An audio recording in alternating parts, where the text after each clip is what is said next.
काल संपूर्ण दिवस माननीय खासदार डॉक्टर हेमंत सावरासाहेब आणि आम्ही सर्व हे स्थानिक पदाधिकारी, नगरसेवक, कार्यकर्ते या वसई विरारचा दौरा केला आणि संध्याकाळी महासभेमध्ये महापालिकेमध्ये आढावा बैठक झाली। त्यानंतर एक सदिच्छा भेट, राजूजी पाटील हे महापालिकेचे प्रथम महापौर आहेत। वसई, नालासोपारा, विरार, पालघर जिल्ह्याची त्यांना जाण आहे, त्यामुळे एक विकासात्मक कामावर चर्चा, त्यांना खासदार साहेबांनाही भेटायचं होतं, त्यांना निमंत्रण अनेक वेळा त्यांनी दिलेलं, त्यांच्या वडिलापासून त्यांचे संबंध आहेत। मग एक सदिच्छा भेट माननीय राजूजी पाटील प्रथम महापौर यांची काल आमची झाली। विधान परिषदेच्या निवडणुकीबाबत याबाबत काही चर्चा झाली का? कारण शिंदे गटाकडून बहुजन विकास आघाडी निवडणुकीच्या रिंगणात उतरण्याचे चान्सेस आहेत आणि भारतीय जनता पार्टी कुठेतरी राजू पाटील यांना शेअर देण्यासाठी प्रयत्न करते।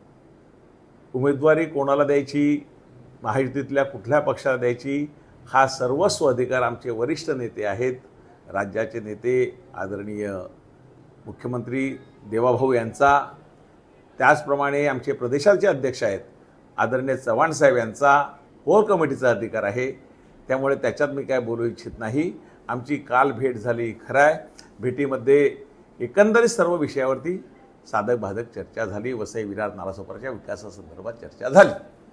पालघर जिल्हा हा नव्याने उदयास येणारा मोठा बहुल जिल्हा आहे आणि या जिल्ह्यामध्ये कुठेतरी राजकीय घडामोडी वाढत असताना आपल्याला पाहायला मिळतात आणि विधान परिषदेची निवडणूक आता तोंडावर असल्यामुळे भारतीय जनता पार्टीने मोठी ताकद पणाला लावली। नजीकच्या काळामध्ये ही चौथी मुंबई होत आहे आणि जगातली जी अनेक मोठी बंदरं आहेत त्या बंदरापैकी एक बंदर आपलं वाढवण बंदर होत आहे। एअरपोर्ट तिथे होत आहे, कोस्टल रेल्वे असेल म्हणा, कॉरिडॉर असेल म्हणा, बुलेट ट्रेन असेल म्हणा, मेट्रो इथे येत आहे। इथली लोकसंख्या जवळजवळ 10,20,000 टोटल आस्थापना आहेत, त्यातला 8 लाख जरी आपण रेसिडेन्शियल पकडल्या तरी 30 ते 32 लाख लोक ह्यामध्ये नागरिक आहेत। त्याचप्रमाणे ग्रामीण भाग घेतला तर 30 ते 35 लाख लोकसंख्या आहे। मतदारसंघाच्या पुनर्रचनेमध्ये इथे मोठ्या प्रमाणात मतदारसंघाची वाढ होणार आहे। त्यामुळे निश्चितपणे प्रत्येक राजकीय पक्षाला वाटतं की ह्या जिल्ह्यावरती आपलं वर्चस्व असावं, तर सगळ्याच पक्षाला वाटतं, असं भारतीय जनता पार्टीलाही वाटते।